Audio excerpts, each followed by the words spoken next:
लाभ मिलेगा। ये अभी भी सबलीकरण नहीं हुआ। आप लोग ये नहीं सोच रहे पैसे की बात होती, बहुत सारे लोग इकट्ठा कर ले पैसा को, सब लोगों को इंद्राणी बन करके पीले वस्त्रों में यहाँ रहना है और इस मुरारिया का इतिहास बनना चाहिए। लोग क्या कहे कि एक पंचकर्म ऐसा हुआ था जिसे पंचकर्म के पंडाल में अकेले इंद्राणी थे, बाकी लोग बाहर बैठे थे। बता, क्योंकि दुनिया की मनोकामना को कर दे कि तू ये अपनी मनोकामना होना चाहिए। भगवान की भक्ति की हमेशा मनोकामना देना चाहिए, किंतु संसार के विषयों की मनोकामना नहीं होना चाहिए। इसलिए आप लोगों को कहा है, विचारे मारूडो मरुड़े हृदय सीधा सोजिन राण पहाड़ी। जो भगवान जिनेंद्र के ज्ञान की प्रभावना करता है, ज्ञान की भावना करता है, इसको कुंद गोस्वामी ने प्रभावना अंग कहा है। ऐसे प्रभावना अंग में सभी को शामिल रहना है। इस ग्राम की अनेक विशेषताएं हैं। मेरे पदम सागर जी को आप देखो महाराज, इस गांव के रईस भाई हैं, इस्लाम धर्म को पालन करते हैं। इनका बयान है कि महाराज मैंने कभी अंडा नहीं खाया, कभी मांस नहीं खाया, और कभी दोस्त यारों में ऐसा मौका मिलता है मैं घर छोड़ के भाग जाता हूं, कभी भी नहीं खाता हूं। मैं तो फल फ्रूट खाता हूं उसकी भाषा में। कल एक भीला से आया था, महाराज जी मैं मांस नहीं खाता हूं और आज से नियम लेता हूं, आपके साथ पढ़ता था मैं, आज से अंडा भी नहीं खाऊंगा, मैं आजीवन त्याग करता हूं। बता, और क्या चाहते हो बता। जब चौराहे से यहां पर आए, उस दिन का नजारा तो घटिया तो सभी आगे का था और टूट पड़ी थी जनता।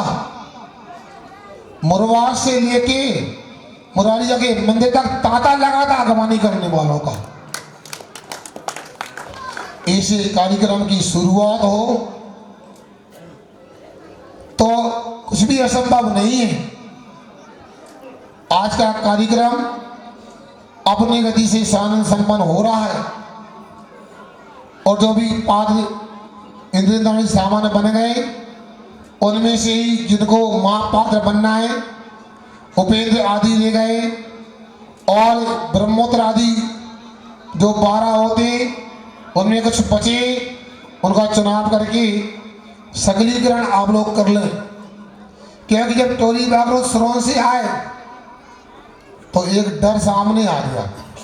क्या आ गया कि किसी पात्र के यहाँ सूतक लग गई और उनको ज्यादा समझ में नहीं था, पीढ़ियों का ग्रंथ लगाया तो उनके परिवार के लोग आज तो नहीं कल से कुबेर की शपथ ग्रहण कर लेंगे, मगर बाकी पात्रों में कोई गड़बड़ ना हो जाए, ये आदि पक्के कर लो, कहीं सूतक में चलेगा तो गड़बड़ हो जाए कुछ, मगर कोई विघ्न नहीं आएगा। ये तो परीक्षा होती है, डरना नहीं चाहिए, क्योंकि आपने इतनी कोशिश की है, ये रूप आपने सामने रख दिया है, आगे भी अच्छा होगा। डर तो रहते आप लोग, फिर भी कोशिश की, सफलता मिली। किसी ने कहा कोशिश करने पर धूल में भी फूल खिल जाता है, कोशिश करने पर अवसर भी अनुकूल हो जाता है। अरे तूफानों की हार न माने बंधुओं तो समुद्र का भी कूल मिल जाता है। और आगे सगलीकरण होना है, उसके माध्यम से कल से समय से कार्यक्रम होगा और आप लोग एक एक क्रिया को कल गर्भ कल्याण की पूर्व बेला होगी। आपको समझना है, सब लोग गर्भ में आए और अनेक लोग गर्भ को धारण करते हैं। गर्भ में आने वाले को, गर्भ धारण करने वाले का क्या कर्तव्य होता है, उनको विशेष रूप से ये 23 तारीख और 24 तारीख की क्रियाओं को देखना चाहिए। और बाकी तो संकेत महाराज ने दे दिए और प्रतिष्ठाचारी दे देंगे, हमको कहने की आवश्यकता नहीं है, किंतु हमको इतना ध्यान रखना पड़ता है कि आपकी अंतरक्षुक्षा है, क्योंकि जिसको अनुभव होगा वो ही जानता है। सीधा जी हमें मालूम, जब हम आपके फर्श में बैठते थे महाराज बोलते रहते थे, भैया अंतर को ही बात हमारी, हम कोशिश करेंगे आपकी अंतर बिल्कुल न छूके। और सुबह अच्छा भोजन करके आया करो, नाश्ते की कोई दिक्कत नहीं है यहाँ पर। और बगीचे बहुत सारे, गन्ना है, जामफल, उनमें पेट भर सकते हो आप। हमसे सलाह लेते ना, यहाँ नाश्ते की व्यवस्था की आवश्यकता नहीं थी, कोई भी बाग बगीचे में पहुंच जाओ, नाश्ता हो जाएगा अपने यहाँ। फिर भी हम अकेले नहीं, अनेक पति भैया से भी बोल दिया है। कई लोगों की मांग है कि स्वाध्याय की चर्चा का समय भी मिलना चाहिए।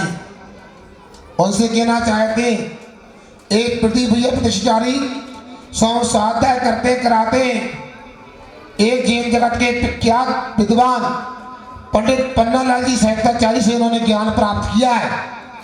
वो स्वाध्याय के मूल को समझते हैं, इसलिए जरूर समय निकालेंगे। प्रतिदिन कम से कम 1.5 घंटा सोए और 2 घंटा सुबह में प्रवचन सुनने का और समय निकालने का प्रयास करेंगे। और इतना है, भैया जी कभी मजाक करते हैं, सुन लो सब लोग, माता बहनों भाई, और उनका स्वभाव है, उसको यदि कोई शंका हो जाए तो हमसे पूछना, अन्यथा नहीं समझना उनके लिए। बाकी बहुत निपुण है, चतुर है। कोटा से पंडित जी भी आए, बागीदोरा से आए, आप किसी रूप में आए, इसी मुरारिया की भूमि में भोपाल संभाग नहीं, मध्य प्रदेश नहीं, पूरा भारत दिखाई दे सकता है किसी ना किसी रूप में। राजस्थान के लोग भी, यहाँ पर उत्तर प्रदेश के लोग भी, हरियाणा के लोग भी, गुजरात के लोग भी हैं, कर्नाटक के लोग भी हैं। आप ढूंढ लेना, मिल जाएंगे आपको। कुल मिलाकर अयोध्या नगरी पूरे भारत को समाहित किए हुए, और यहाँ एक दिन एक शीर्षण में लेगा और भगवान बन के मोक्ष जाएगा। ऐसा ही मोक्ष हमको भी मिले, इसी भावना के साथ बोलो अहिंसा परमो धर्म की। बोलिए मुनि श्री निर्णय सागर जी महाराज की। प्रातः 6:30 बजे से हम और